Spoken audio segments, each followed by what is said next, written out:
think we have to start, not to be very late according to our schedule.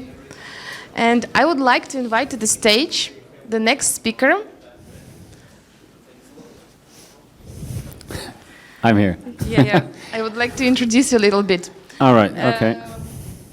We are accustomed to learn from the people from the big with the big experience, yeah, from the big corporations. The Oscar. Rockstar. The promise I have, although this might be just scratching the surface, is that if you have a company called Rockstar, at least you get to grow your hair and wear black clothing and make a lot of noise. So my promise to you is I'm going to make a lot of noise. And you can interrupt me anytime, disrupt me, whatever you call it. But if you want to ask me a question, just raise your hand and I'll try and address it. And if you want to wait until the end, that's fine too. We love startups. So Rockstar is all about the love for startups, not for the companies, not for the equity, not for the money, not for the whole boom, but it's about the message of promise and hope that startups spread, because they all kind of step forward, start doing stuff, and it might not work, and it might. But the good news is that at least you're doing something or you're working on something. So we love what they stand for, startups. My name is Oscar Kneppers, this is my Twitter handle, and I founded this company a little over 6 years ago. We have 30 minutes on the why, the how, and the what of startups and what you can learn from them. And the thing with the 30 minutes is I added some over 75 slides. I have 3 movies, and it needs to be done in 30 minutes, so we'll go fast. And I'll try to do it as fast as I can. And again, if you want to interrupt me, take your time. This is the one slide. So if I have to cut down everything to this one slide, this is the one slide. I guess that what we do is we help people get out of their comfort zone where it's nice and warm and comfy, and you have your salary and your car, and everything is kind of taken care of.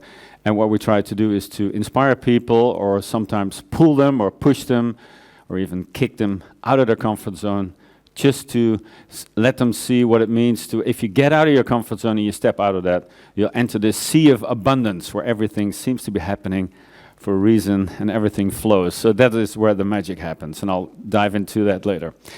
We've been around for over 5 years. We celebrated that in style early spring. This is our new CEO, so we celebrated in style. And this is somebody else's girlfriend, so this was a really good rock and roll party. I brought my daughter, that's her on the left, and finally, you could not see it, but my hair was like this. So finally I could go back to when I was 12, 13 years old. It was a great rock party. Anyway, but first, why am I here? Why is there a thing called Global Entrepreneurship Week? Why am I speaking at many events? It is because 500 million entrepreneurs are building companies and are working in young companies and are attracted to building companies. So why is that? What's going on? Everything around us is changing, and I guess that the main thing is if you look around yourself, everything is changing. And in order to address the why of Rockstar, I wrote a manifesto, which I wrote a little over 5 years ago, and put it out, because before I had anything, like Sergio mentioned, there was no business plan. I just had the name. I bought the domain name, and I started writing a manifesto based on the books I read, the quotes I loved, the documentaries I loved, and the people that inspired me. And I asked someone to help me with it, and that's the Rockstar Manifesto. And it's a short animation that gives you the feel of the Rockstar why. And I guess it resonates still. It resonates after 5 years, and it resonates all over the world. So this is the Rockstar Manifesto. Look around you.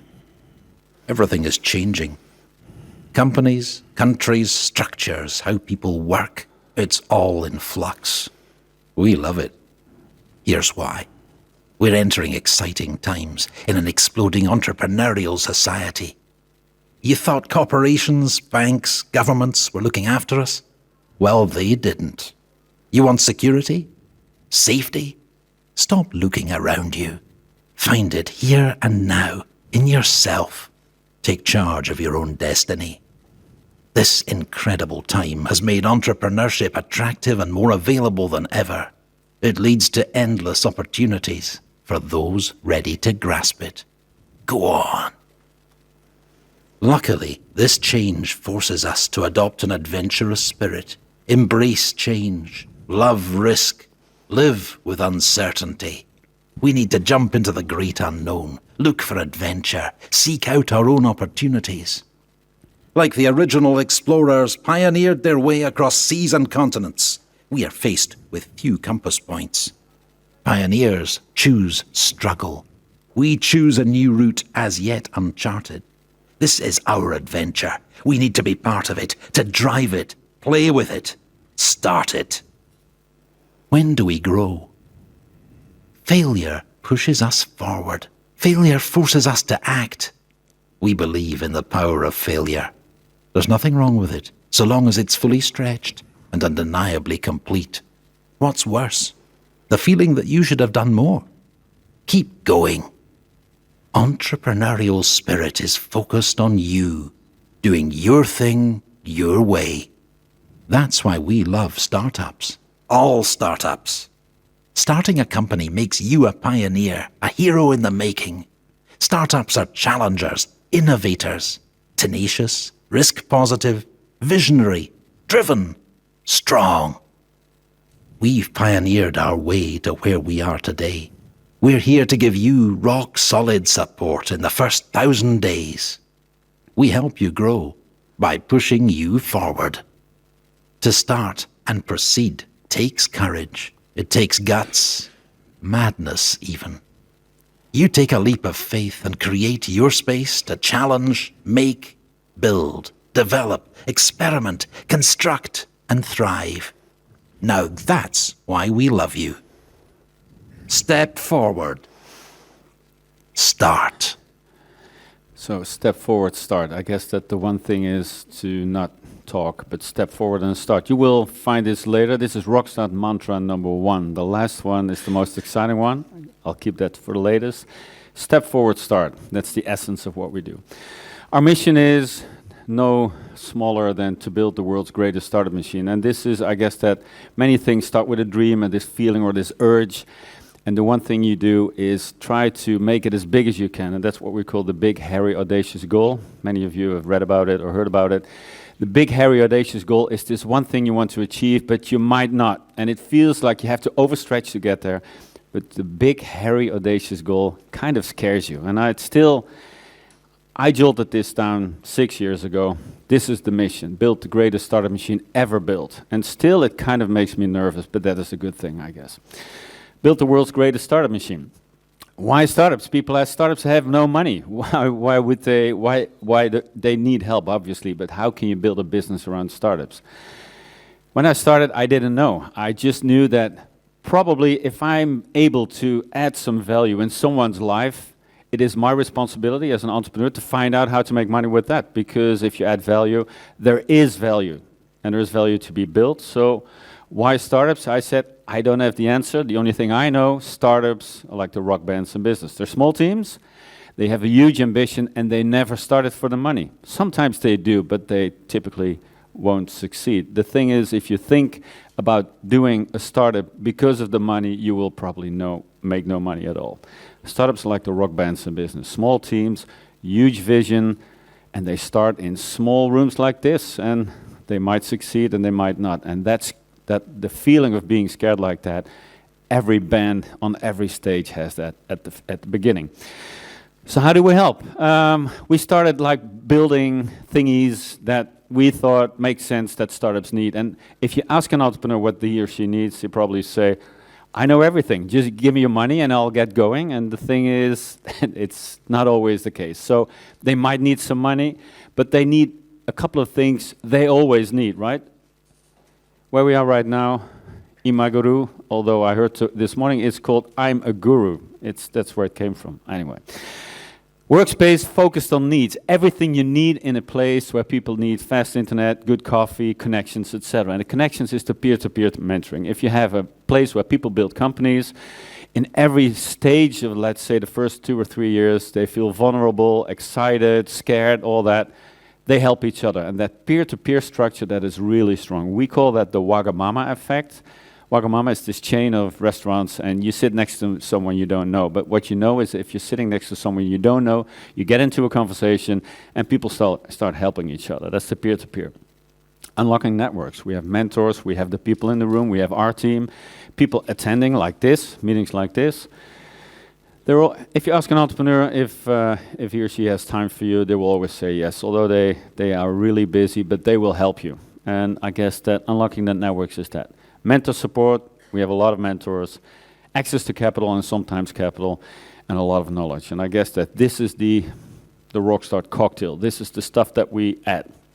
So what did we do the last couple of years? We launched 6 products and services. 2 failed, or at least didn't stick at the moment.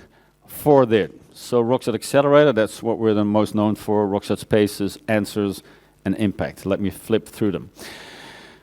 Rockstar Accelerator, we'll be talking accelerators later today. An accelerator is a short program designed to have you make every single mistake that you make in the first 2 or 3 years made in this pressure cooker, in this closed environment where you're able to make all those mistakes in a short amount of time without stumbling over, because not every mistake needs to be fatal, and in an accelerator it's really controlled.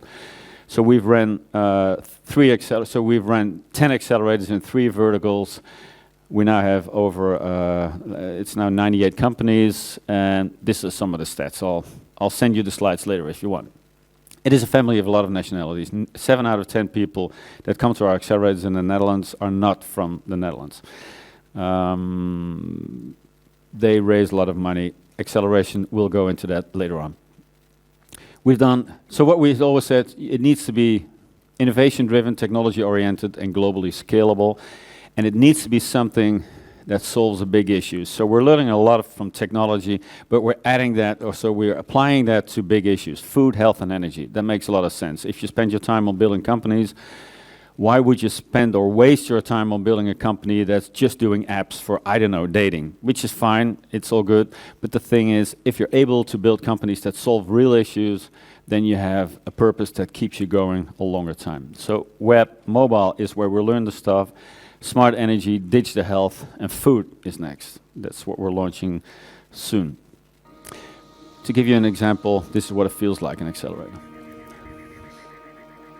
This is probably one of the biggest adventures I've ever been on. It's an emotional roller coaster. Inspiring.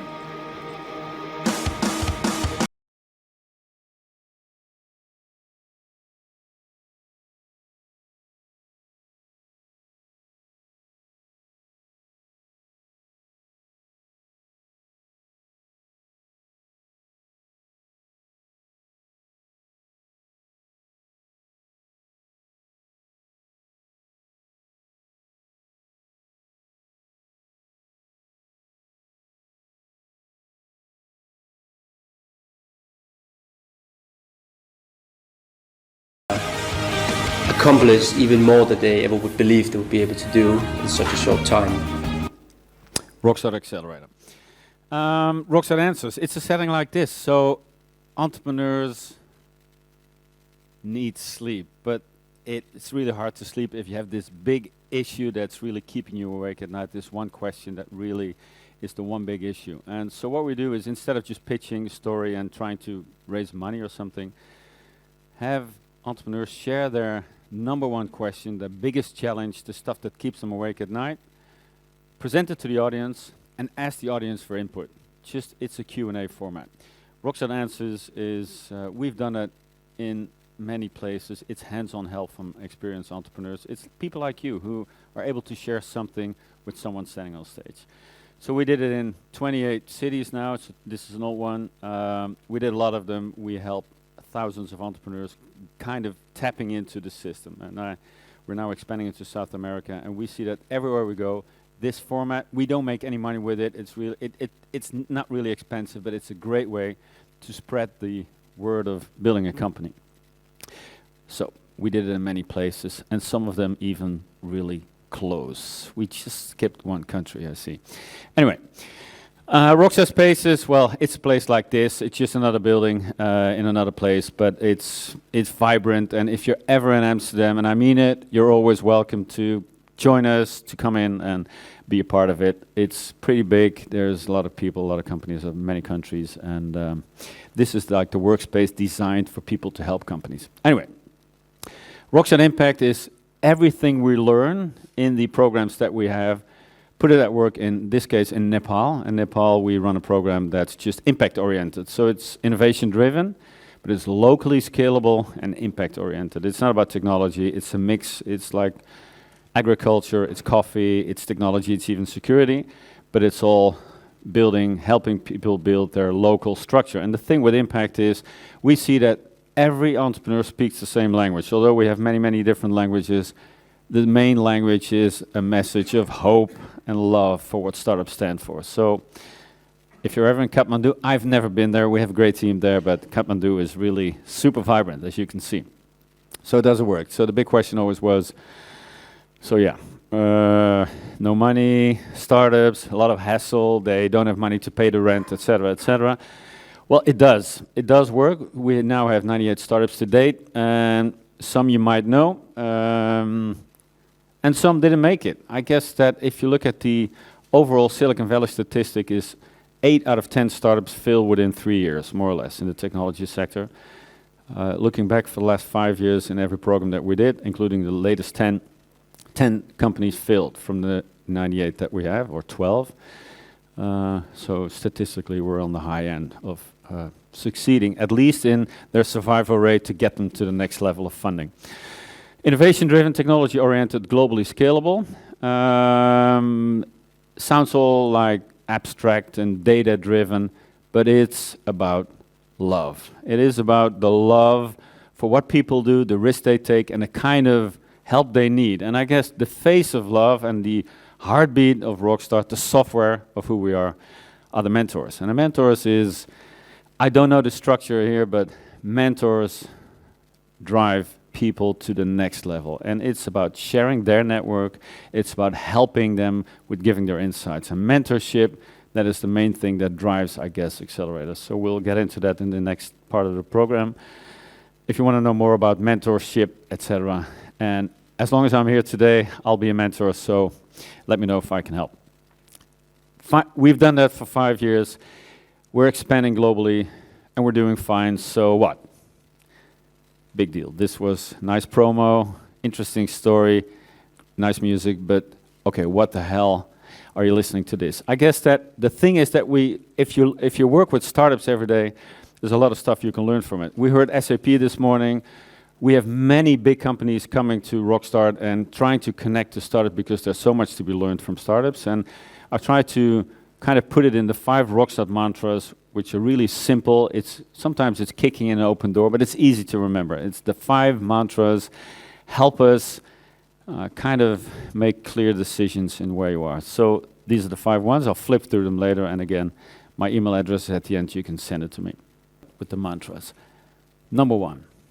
Step forward, start. So I always say it is more comfortable where you are sitting right now than where I am standing. And the thing is, this is what it means to get out of your comfort zone. If you get out of your comfort zone, you have to step forward and claim your space. Say what your plan is. Instead of, so when I started my first company in 98, 97, I started writing. Everyone did it like that. So we don't have garages in Amsterdam where I live, but we do have attics. So you locked yourself up in an attic. You wrote for months in a row on a business plan, this thick. I made it beautiful and super graphs, and I thought, this will take off as soon as I walk into a bank. So I walked into a bank, and I didn't get any funding at all. And this was the recipe for everyone I knew. You build a business plan, you went into a bank and you didn't get money. So now what? So you have to do it a different way. And the good thing about today is, and we heard Sergio talk about that also, just build something, start doing something. So step forward, start, and this is the thing. Get out of your comfort zone and start working on something. And to give you a good example, this guy on the left is Brian Garrett, a Dutch guy, and he had a solid job at a 3D printing manufacturing company. They were developing real kick-ass super printers. And he had a good job, and he had a car and a salary and all that. But he had also this vision of, if we would hook up every 3D printer in the world like Airbnb hooks up rooms and space, I could get the biggest network of 3D printers around the world and use that idle capacity of printers standing still all day. Because what happens, you buy a printer, you use it a little, and then it's there doing nothing. And if you kind of can make money with it and unlock this idle capacity, then you have something that in his vision was 3D hubs. And he told us later that this photo was taken during the process of the selection days at the Rockstar 2013, and these were all people waiting to get selected. None got in, except for him. We didn't know back then when this photo was made, but he later said, I decided to get out of my comfort zone, even if I wouldn't make it through the application, because he decided, whatever happens, I'll take the step forward and get out of my comfort zone. So this was his vision. A year later, he raised 4.5 million with some good VCs from the UK.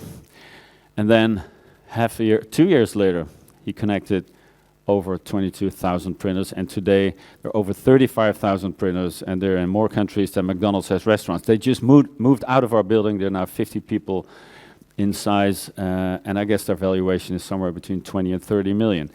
It's an example of what it means, what acceleration does, but also what it means to get out of your comfort zone, and that's where the magic happens, right? So step forward, start. He did it. The second one is, we heard it, we just discussed it here, teams. We don't look at ideas. We look at ideas just to assess if we can be of help, but it is all about the teams. It's team up. Don't do it alone. And it's also way more fun. Look at it. Can I get some audio, please? Audio?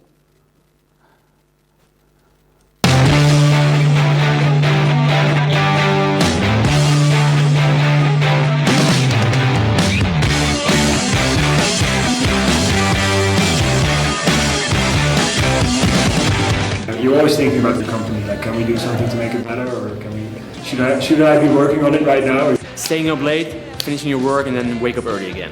Many times it's kind of like scaling a mountain, but it's all foggy, so you don't really know where you're going or when it's going to end. Every now and then you sort of reach like a high patch where you get to see the view of everything you've done so far. As you grow and as your company grows, I think that's when you start committing more and more. It is like falling in love in that way.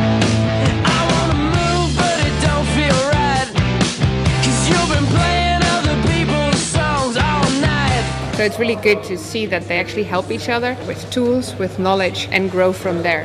Pitches are starting to get there, but it's not nearly what it should be at demo day. They know where they need practice, and that's what they should do, put their hearts in it. There's a room full of people that came out to see you, so you're there for them. Go on stage, have a lot of fun, but make it very clear that you have a great story and a great pitch, and then it will be a great day.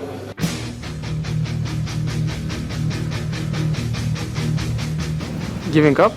No, not a chance. Of course not. No, never. Never. We're pirates.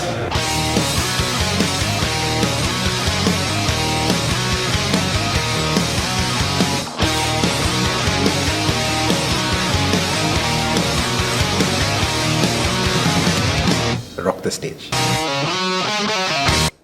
I love his quote, giving up, never, we're pirates. I love this guy, he's still with us, he's a great guy.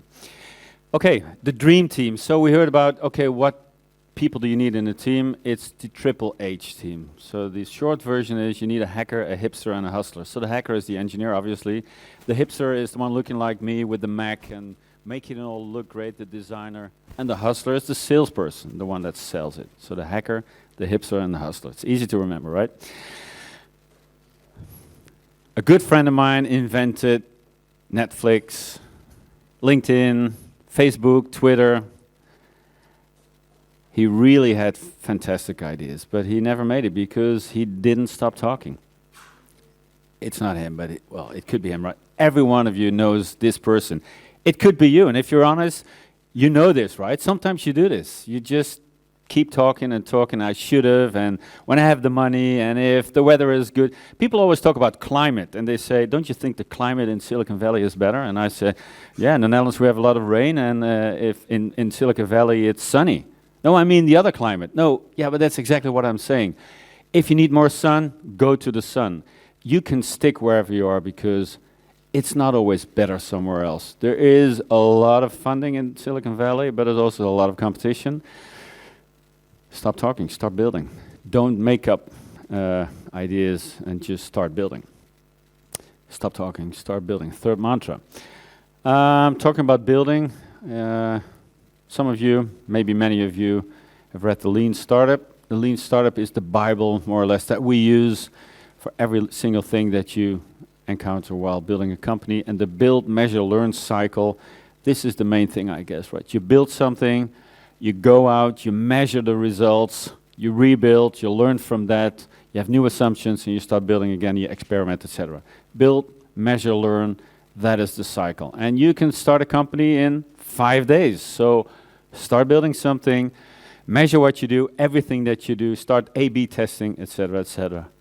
Learn and build again until you kind of think this is the MVP, the minimal viable product, and now we're going to go out. Build, measure, learn.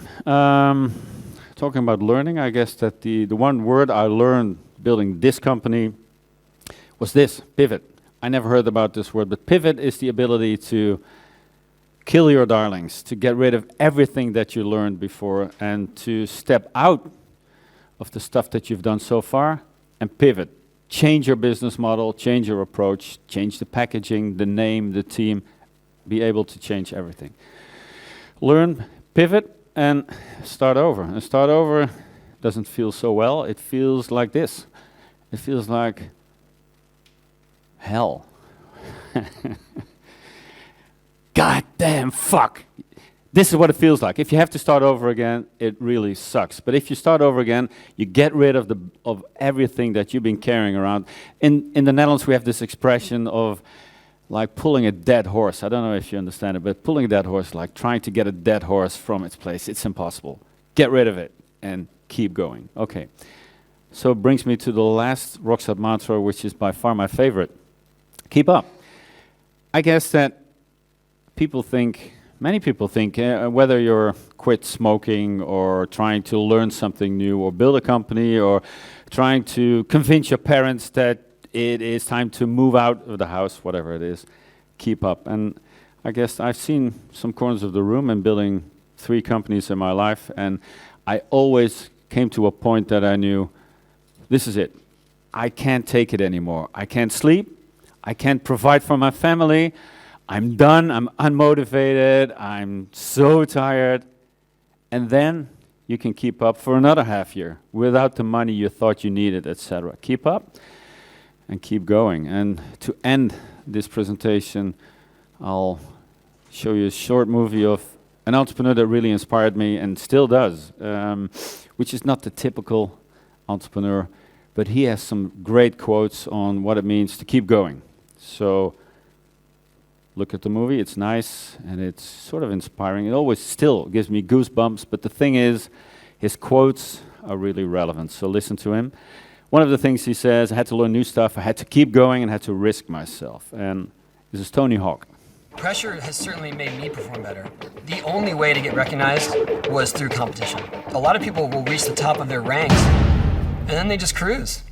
I had to learn new stuff. I had to keep going. I had to risk myself. That's why I started trying 900s. To me, that was the holy grail. A 900 is a skateboard trick. It's basically a 2.5 spin in the air. The X Games came around in 1999 and they had a best trick event. 20 minutes on the ramp, do your best trick. While I was doing it, I didn't care if it counted. I didn't care if there were no people there. I was either gonna make that thing or I was gonna get taken out in an ambulance. I think that's what separates the people who succeed and the people who don't. Those who can really do it when it absolutely counts and pull it out when it seems like all odds are against you. I didn't believe I had made it until I saw everyone rushing around. And that's when I realized that it is. It's not a competition, it's time-based. You just make it happen, you kind of force it. Sometimes you get hurt, but that's the best way to get hurt. In case you missed that last one, sometimes you get hurt, but it's the best way to get hurt. Thanks for your attention. Send me an email, I'll send you the slides if you want to. This is our Rockstar Twitter handle, and thanks for your attention, and stick around for the accelerator session. Thanks.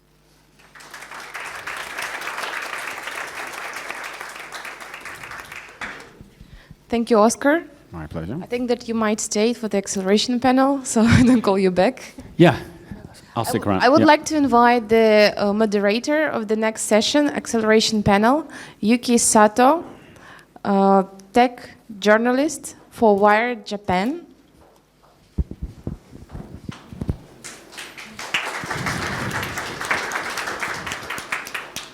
Here we go. This, можно микрофон?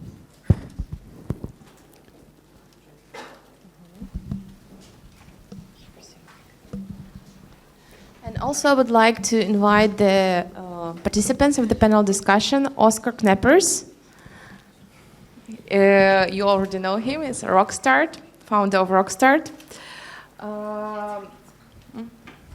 The next participant of the panel discussion, Nastya Homenkova, Tech Minsk.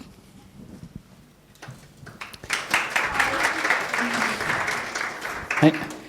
I would like to invite the next participant of the panel discussion, Igita Palanska, Startup Wise Guys, Latvia.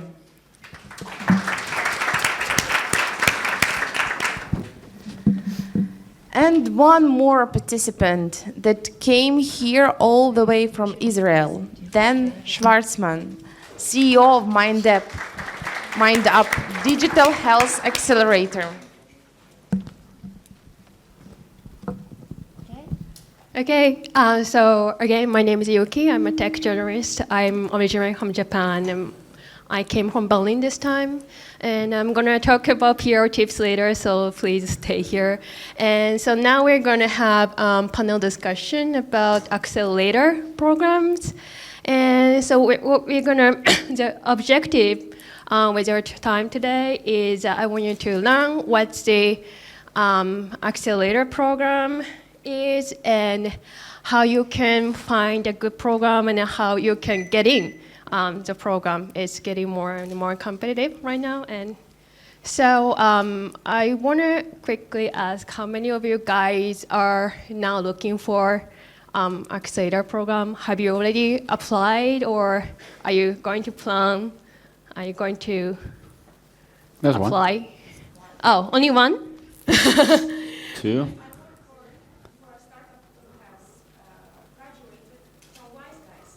Oh, cool. Cool. Only one?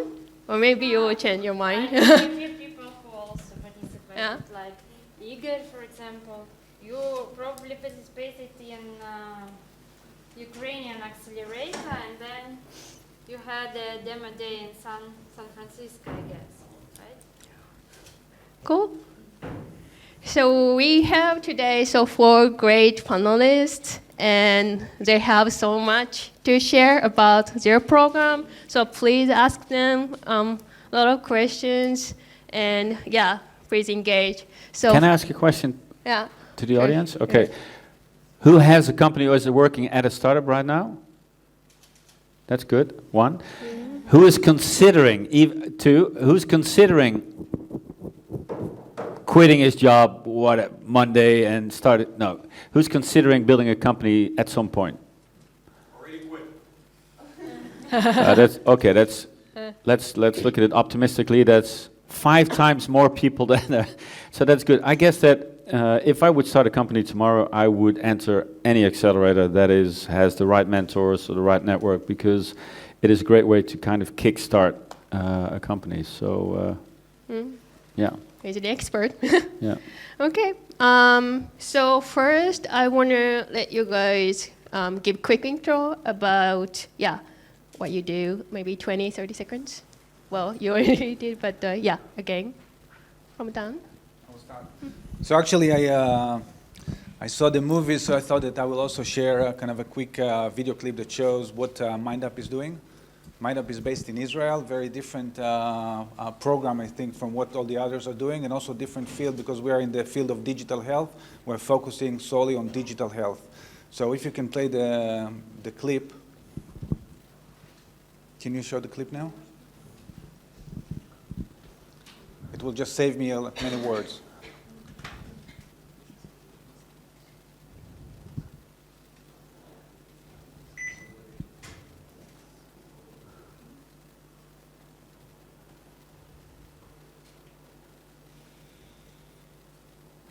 So how many programs have you done?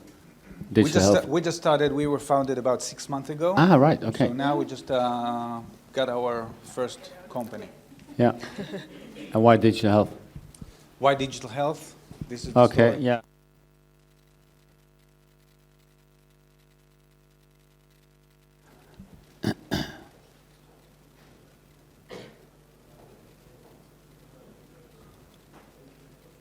The greatest contribution of all is the creation of new life. But what about making life not just longer, but also healthier and more fulfilling? That's what the field of digital health aspires to do.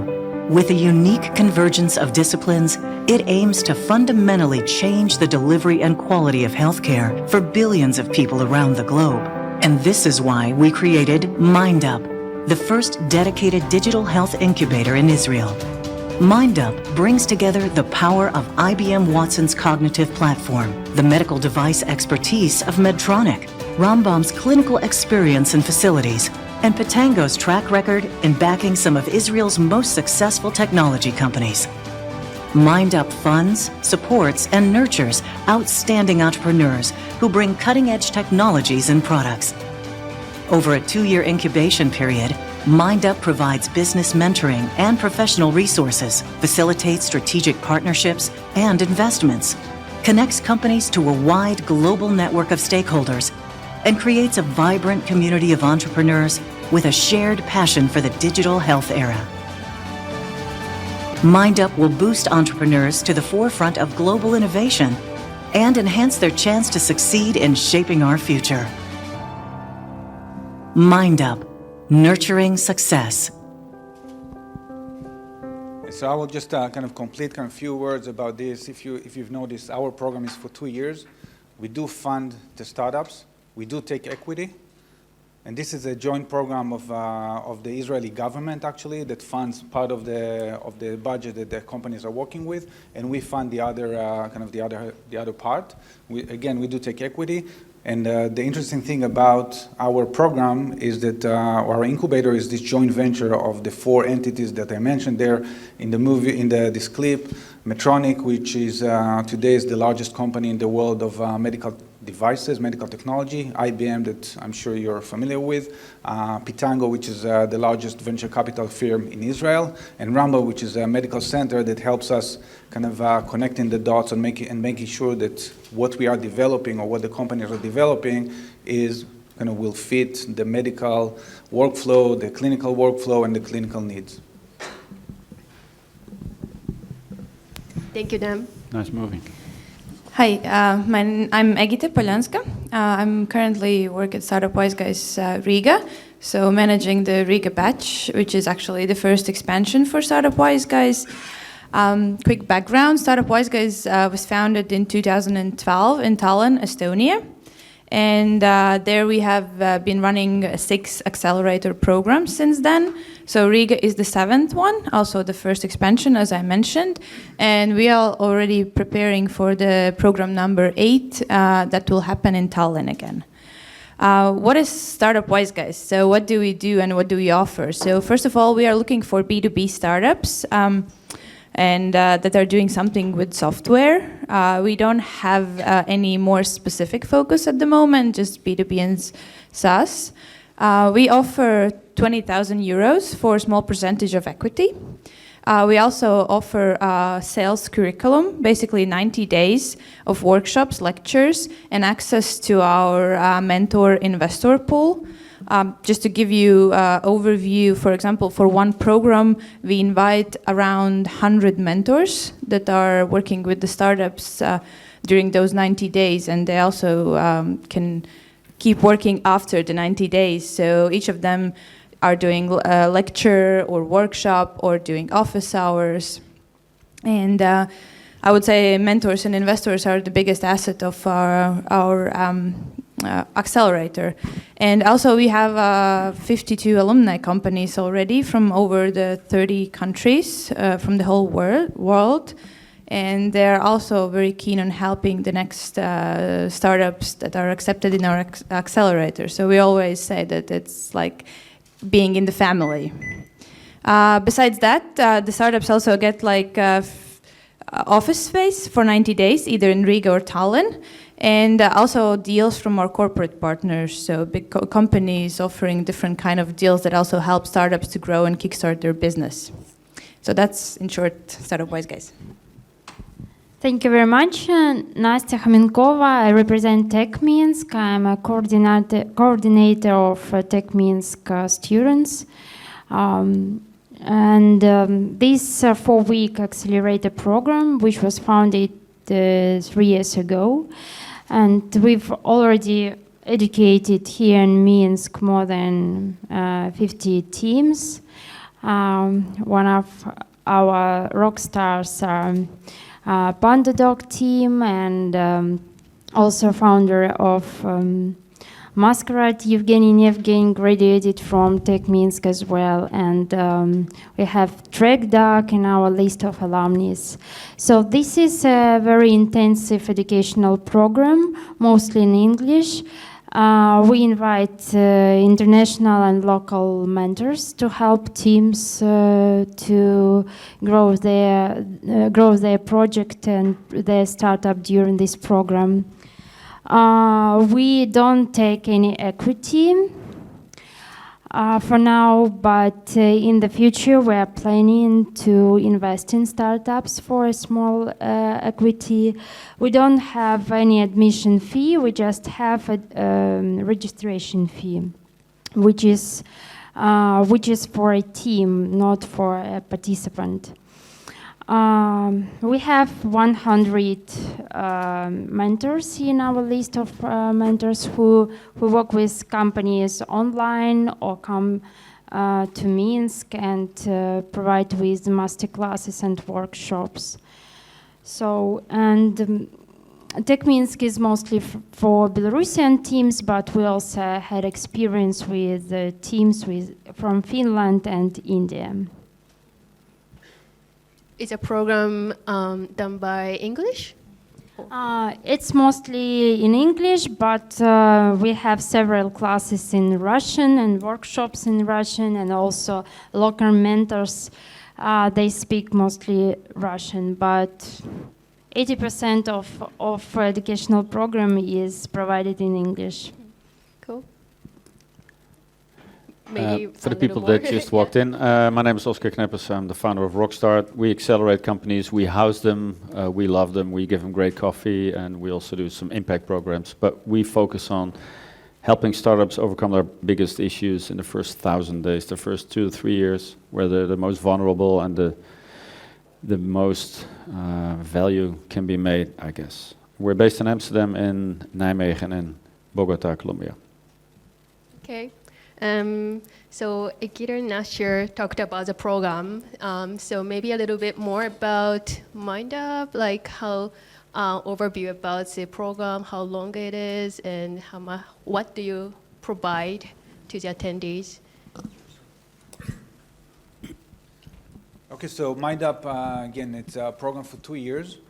What we provide is obviously office space, all the administrative support, legal services, accounting services. So basically we're trying to free up the team to focus solely on developing the product and not to deal with all the other things that can consume a lot of time, especially for a small company.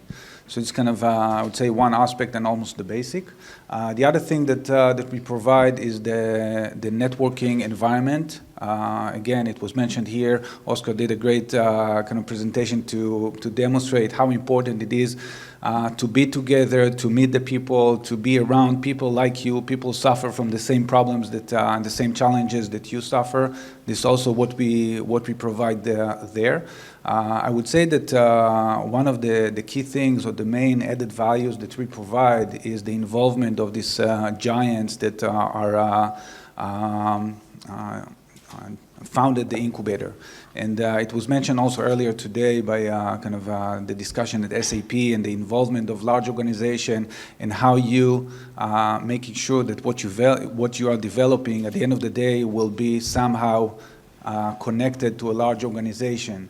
And from the large organization perspective, how you encourage and how you induce innovation and making sure that it will be close to you, but it will not consume or distract you from doing what you want to do. And this is one of the things that we are doing at MindUp, is that basically a startup every time or along the way can benefit from access to the technology, the knowledge, the experience, the relationships, the contacts that any of the partners in our company has. So you can talk to senior architects in IBM very often. You can talk to strategic marketing people at Medtronic in order to get access to the market. Basically, you are very close to the large organization without burning all your LinkedIn contacts there. Can I add something? One of the things that we found, so... Thanks. Why 2 years? First of all, we are focusing on digital health, so many of the products are not pure software. It needs to go through regulatory process very often. The development cycle is longer. Very often there are devices that are involved. When we are talking about software that will go to digital health, very often in our case it will be big data analytics, radiology or image processing, applications that takes a lot of data, a lot of time to develop. So these are not kind of the mobile apps that you can develop in few weeks or in few months and go out to the market. And what's the schedule? Is it necessary to stay for 2 years somewhere in Israel? In Israel, only in Israel. This is a program that is subsidized by the government of Israel. So you don't need to be a citizen of the country. You don't need to be Jewish or anything like that. You can just need to reside in Israel, and the company needs to be registered in Israel. You just have to be in the army for 2 years, no? No, this is, we'll give this away. Can I add something to that question? As you've seen, that we don't do 2 years, but I agree. If you're in, especially in hardware, then 6 months and even 2 years is short, especially if you need approval from FDA or something. So we, at Rockstar, we focus generally on data analysis, preventive data analysis, etc. But one of the things I wanted to add is that big companies are, other than, so in any accelerator, customer validation is crucial. Go out, talk to people. What we've seen in digital health is, other than web mobile or the energy thing, is that you have to involve patients, and that's the only accelerator that we're really plugged into a hospital, and that's why we're also based in another city than Amsterdam, where they have a lot of innovation that we can validate at the patient, at the beds, if we need to. And I guess with digital health, that is one of the main things to get to the end user, or so not even the user, but the one that's at the end of the line needs the benefits of what the innovation is about. Yeah. Perhaps I can add a word on that. I don't know how many of you are in the field of digital health or in the medical field in general, but one. But one of the things that you will see is one of the major challenges of digital health companies is now, in order, even once you get to the stage that you have a product, you got the FDA approval, and now you're trying to sell your product to hospitals or to insurers. Now, at least in the US, what we see very strong is that customers or potential customers, it's not enough that they want to see validation and data kind of proving that the product is working, but also they want to see the data or the program working on their patients. Mm-hmm. So this is something, again, it's another challenge, and this is something that without the connections, without the relationship, it's much more costly and longer to get them. Yeah. You can interrupt any questions. Yeah, if you're having questions. Okay, so the next question is about maybe the application process, and like my impression is the getting in an accelerator program is getting more and more competitive around the world. Like, so how do you find the right teams or founders in the application process, and what they can do so that they can stand out? Anyone? Okay, Sure. Yeah, I can start. Yeah.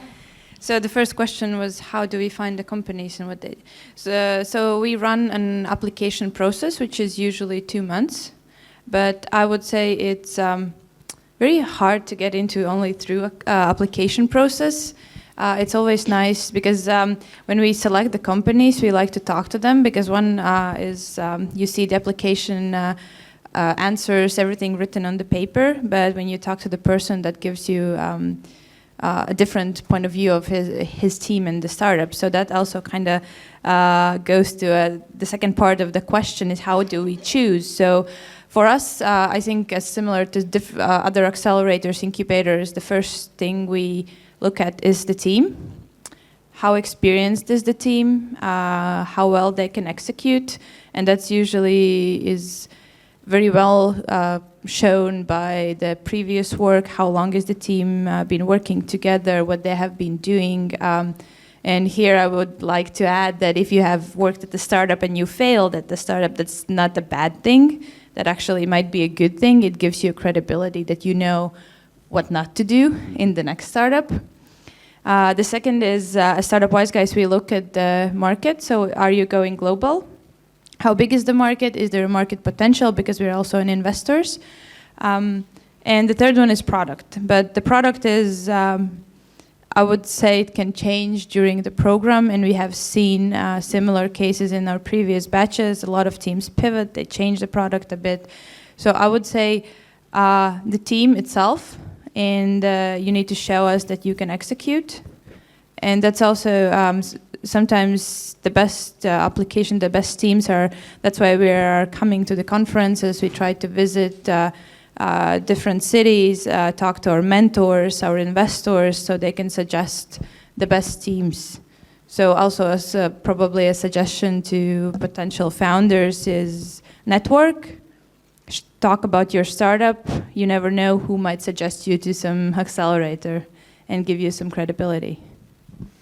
Competition is going up, so there are way more accelerators than, let's say, 5 years ago. But the quality of the startups is improving rapidly. I was jury in a startup weekend last Sunday, and I've done startup weekends for the last many years, and I've seen the quality, the overall quality of the entry level of the people coming in doing a startup weekend just like for 54 hours has gone way up. So instead of this nice trial thingy that they're playing with for a weekend, they're actually companies that I would invest in some cases on Monday morning. So you see the quality going up, and there's more, and that is a good thing. That's, I guess, what we all want is more people building companies. So there's more supply, there's more accelerators, and I guess that you have to, as a startup founder, to look at the accelerator that has the best mentors and the best vertical, and then it's the team. It's make sure the team. It's the first three things we always mention that. Yeah. A motivated team which is motivated to continue working under this project and to listen to all mentors' advices, to skip some of them or to implement some of them, to go back to them. And actually, as I heard from my colleagues, we are all based in some kind of co-working space or a space where a community is concentrated.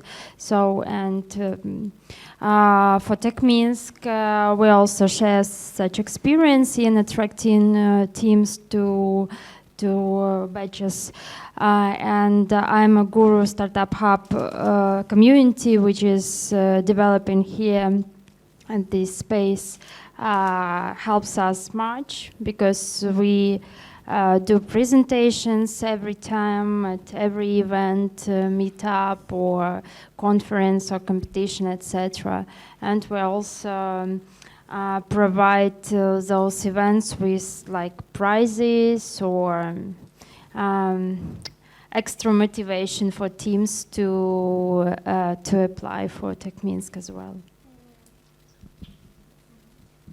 Just add kind of a couple of things. One is, from our perspective, all said here is obviously correct for us, and I think for every incubator or accelerator regarding the team, the market, the product, everything. One more thing that is relevant for us is the strategic fit from our perspective. Mm-hmm. We want to make sure that our partners can add value to the companies. And this leads me kind of to the other point, or kind of advice, if I may, kind of sharing with you.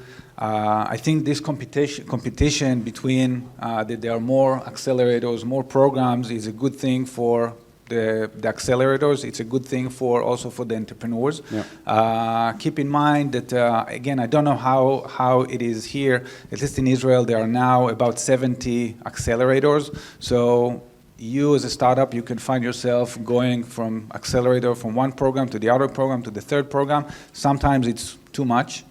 So the same way that you are talking among yourself, also accelerators are talking among themselves. So if you did something bad, at some point others will know that. Mm-hmm. And kind of the advice that I would share is that, again, the same way that you want to be selected by the accelerator, you also want to select your accelerator and make sure that it's a good fit also for you. Yeah. And it's not enough that you've been selected. Sometimes it's better to decline and say, thank you, although you want me, it's not a good fit, and just to not to go there. Yeah. Interesting. I guess it's getting more competitive among accelerators to find a good team. And I've never felt, well, in the Netherlands we don't have 70 accelerators, but there's like 2 or 3. So it is, and people are always saying, so what about a competition where we have room for 50 more? There's so many applications coming in, and I guess that you just want the best ones. And I guess that the way to do that is to be at conferences and talk about what you do and see a cultural fit. But I guess that is a good thing. Send them to Israel. It's a vice versa. So it is due diligence the other way, right? Yeah. Interesting. Then what about from the point of view of founders, startups? How can they find a good accelerator that they can fit?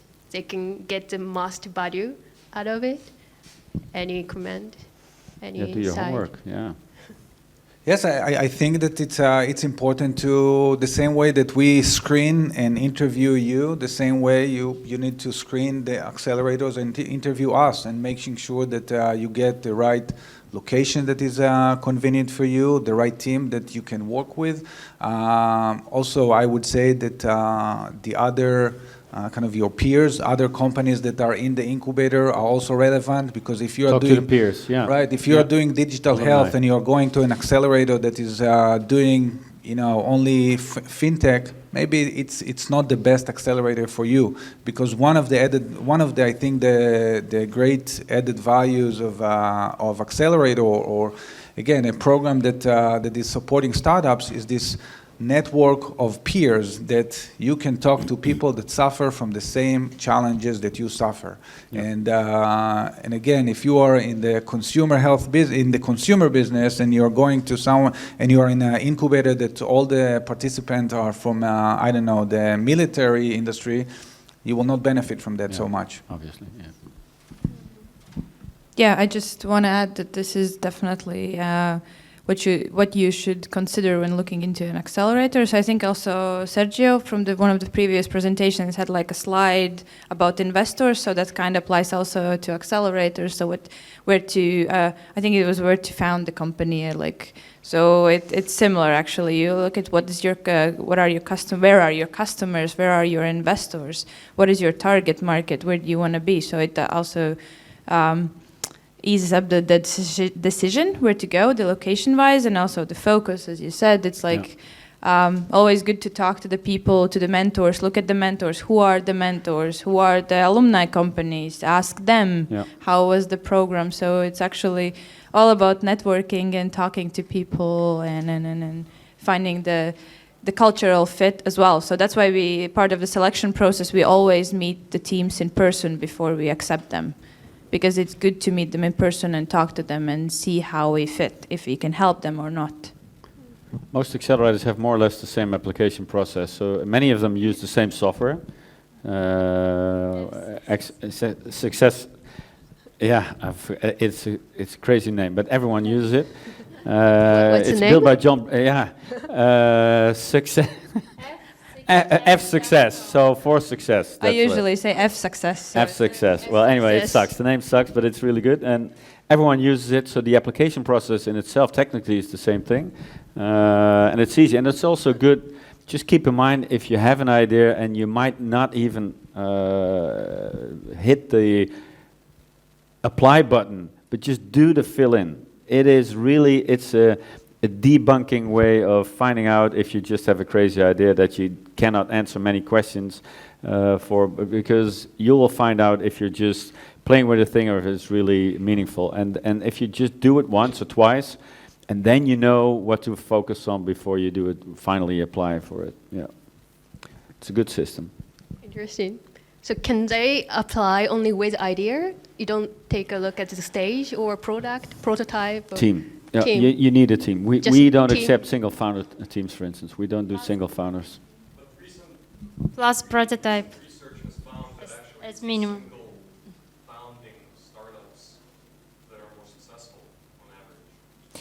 Really? I don't know.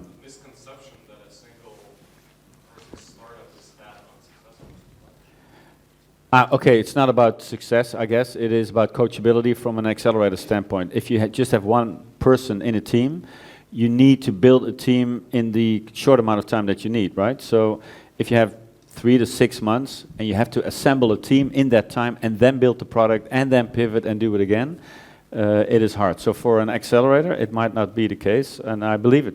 I did my first companies alone, and it was pretty good, but it's less fun, obviously, but it is. Can you send me the research? I'm really interested. Yeah.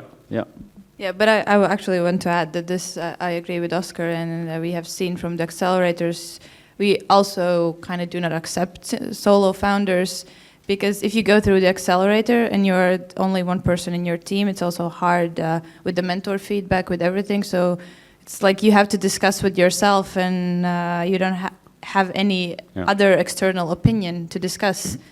Like that gets really hard and stressful. Maybe any questions from the audience? Hungry people. 100 people? Yeah. Yeah, there's one.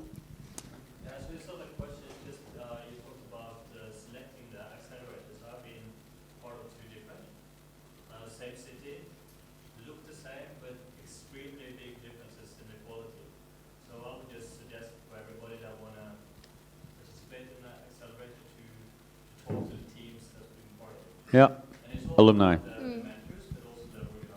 Yeah. Good advice. Yeah, if you go, so my children are now ready for high school, and you visit like 10 schools before you make a choice, and it makes sense because you're stuck. Well, not for life, but for a long time. And if you're building a company, you're stuck with it for a long time, so it better be good. Yeah. So maybe I would add another kind of advice, if I may.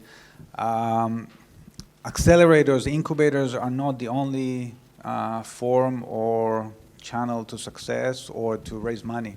So if you're applying to an accelerator and you're declined, doesn't mean that you will not be successful. You can run for president somewhere, right? And just exactly. make it. Yeah. And I tried not to talk about that. But here it's safe, right? Who needs the most accelerator and who do not need an accelerator when you start a company? Well, you need at least to have a skill. So what we say is tech-driven, innovation-driven, tech-oriented, globally scalable. It needs to be scalable. So if you just have like a second store, which you need as many people for, and when it's not scalable, it's probably acceleration is not really interesting. Any other questions from audience? Come on. Amsterdam is a great city. Really. Yeah, maybe you can pitch your program with There's no such thing as free drugs, but it's a great city. Yeah. Yeah. What do you think? What are you proud of your accelerator the most? What do you think? Anything? If there is anything unique aspect compared to the other programs? I think I I've shown it. Yeah, so yeah. that's true. First of all, TechMinsk is the first ever accelerator in Belarus, and we're proud of them, of this fact, and we're proud of our board of managers or advisors, and one of the speakers of Startup Conference, Rish Lotlikar, is a part of our advisory board. So. And of course, we're proud of the list of mentors we were able to attract and who help to our alumni and participants of the accelerator. And we're also proud of our alumni community. And we see that they get back to the community with different. We have like alumni day where they share their experience about what was wrong and what was right in their strategies, and it's always important for participants or students, how we could call them, to get this experience for them. And of course our managerial team, which help our students to go through all these intensive classes and workshops. What about you? Well, I would say we are proud of our alumni, because if they succeed, that means we are doing a good job. That's yeah. That is a good answer. Yeah. So we don't have alumni yet, so we cannot be proud of them. But we just started 6 months ago.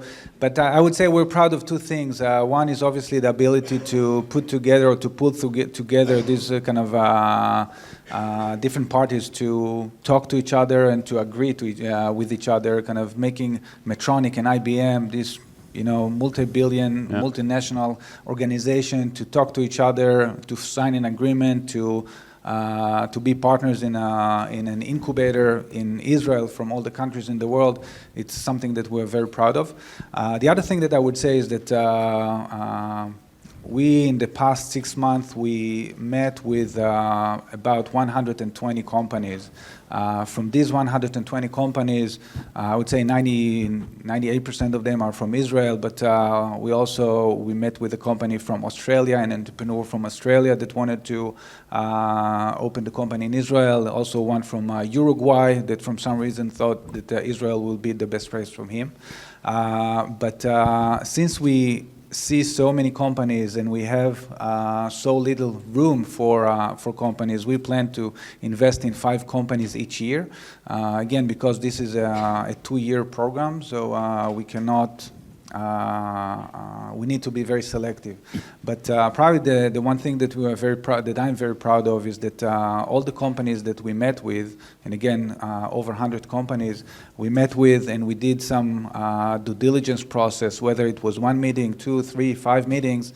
All the companies, the feedback that we got from them was that they learned something and they got a lot of value only from the process and only from the evaluation that we did, even if they were not accepted to the program. So this is something that for now I can be very proud of.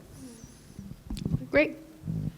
Okay. Hi, my name is Ilya Chinsky. I'm representative of Israeli Embassy here in Minsk. And first of all, I would like to welcome Dan Schwartzman to this conference and then thank the organizers for inviting him. I think he's a great representative of what Israel has to offer in this respect.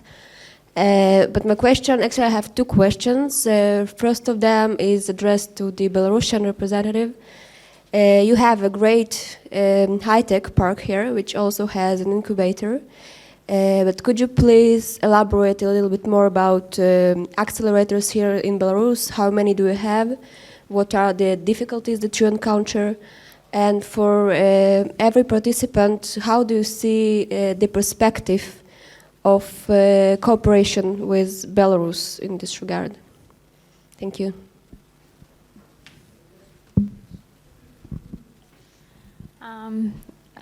How many accelerators do we have in Belarus? Actually, yeah, we have a number of incubators that all about taking a company inside, in this space, and provide them with different knowledge and master classes. We know that Hive Park Technology, they provide some companies with this experience and knowledge. Accelerator, the difference of accelerator program is that it is intensive program. And the aim of participating in any accelerator is to grow very rapidly through knowledge, through experience you get in the accelerator, and through contacts with mentors and their knowledge and experience as well, the tasks which they rise in front of teams. That is why we see the progress during 4 weeks of accelerating progress. We see this progress, and this is the most important for us to provide to the team of participants. I don't know any more accelerators hosted in Minsk. Tech Minsk is the only one accelerator still. And also for us, it's important to get access to those investors and mentors we have in the list, because for our companies, for our teams, it's not easy to travel on different conferences and get contacts from them. That is why we inspire our startups to extend the list of their contacts and the list of partners or other startups they could meet globally. So they could just start with I'm a Guru and Tech Minsk. I'm a Guru like Space, and Tech Minsk like accelerator program. So, and we also, regarding the cooperation between other accelerators, we often invite other accelerators to come to Minsk and to present their programs. For example, invite me back. Yes. I will come. For example, it's your chance today. You had a presentation, I guess, presenting Rockstars, and for us it's a great pleasure to host you here at Emaguru. And we also had representatives of Startup Wise Guys Estonia, and we're happy to host now Startup Wise Guys Riga, which is closer to Belarus, and also Startup Sauna visits us every year, not months at least, presenting their program. For us it's a great experience and connection, and I know that our alumni also participated in other different accelerators, like at least Startup Sauna and Startup Wise Guys. And the second part of your question was what? Right. One of our best employees is from here. Really? Yeah, Daria. And it is, what I read about Belarus before coming here was that it has a tech army of really good coders, right? So I guess that so what we're always doing is to find the best startups. We have actually someone whose job it is to find great startups. That is the job title. And you could say I'm working for her, because that's the only thing I do is stand on stage and find the real people that find us a cultural fit where the most need is and the best quality. And that's what I heard about Belarus. Yeah. Yeah, I can only agree. We all are already cooperating, and this is my second time visiting Minsk. I was here in July. We talked to the teams in Tech Minsk, and we did like a mini pitch event. You have like great talent and great minds here, so we are definitely looking for startups from Belarus. And actually, currently in Riga batch, we have one. So our last trip succeeded with one company. So I would say we don't have any formal collaboration with Belarus. Any of you, if you have a good idea and you're willing to come to Israel for 2 years, you are welcome to talk to me and we can work it out. But I think the most important thing regarding kind of our partnership and collaboration, I would say, is networking. And the world becomes smaller and smaller. Maybe the U.S. become kind of less drift away, like attractive. England, drift away. Yeah. But networking is, I think, is the key word. And the more people you know, the more opportunities come, and opportunities to do your clinical trials in a hospital in Belarus is always an option. And for someone to come to live in the Netherlands for 6 months is always an option. Just know the people, talk, communicate, tell your story, do it well, and you will meet good people and end up in a good position. Yeah, a lot of talent in Europe. Great point. Yeah, it's very, very rare and a good opportunity for networking today. So yeah, please come to talk to them. Yeah, there will be a run. And so thank you so much for sharing your insights. Thanks.